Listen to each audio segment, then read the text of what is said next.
Hi there, I'm Shuyan, a Customer Success Associate here at altHR. In this video, I'll be bringing you through the functions of the expense module.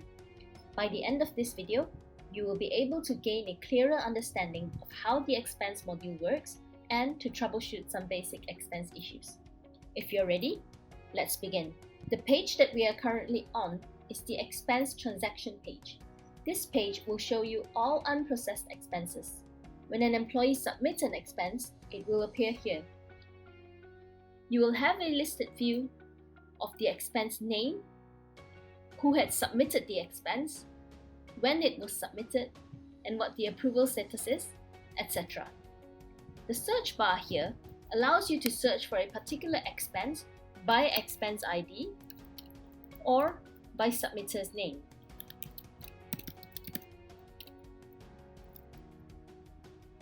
If you wish to narrow it down to a group of expenses, you can explore the filter function here beside the search bar.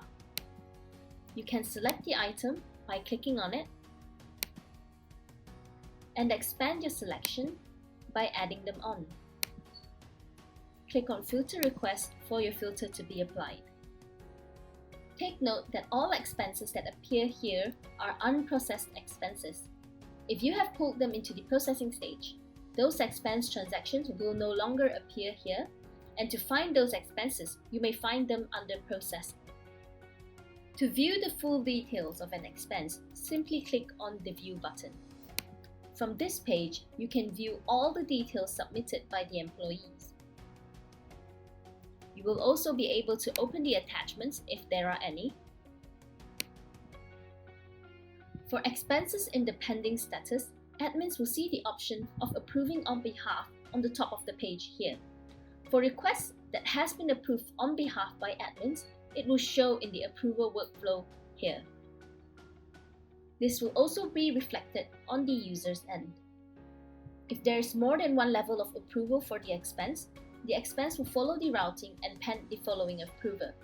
Admins may repeat this step until the expense is fully approved if needed.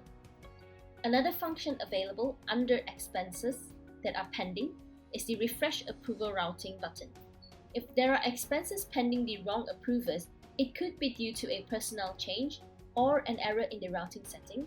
This button allows admins to refresh the routing and redirect the workflow to the correct approvers. But before you go ahead and click on this button, you will need to have made the relevant corrections first. There are three places that you will need to look at for this. The first being the reporting manager.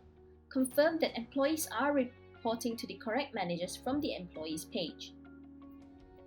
Secondly, you will need to confirm the default approval routing in expense settings. Ensure that the right structures are in place. Third, if the expense policy has a custom approval routing. And if yes, to check if it has been set up correctly. For more details on this, I recommend you to watch our video on setting up approval routings linked in the description below. Once it has been corrected, you may go ahead and click on the Refresh Approval Routing button. And when you do, the new approver will receive a notification to act on the request.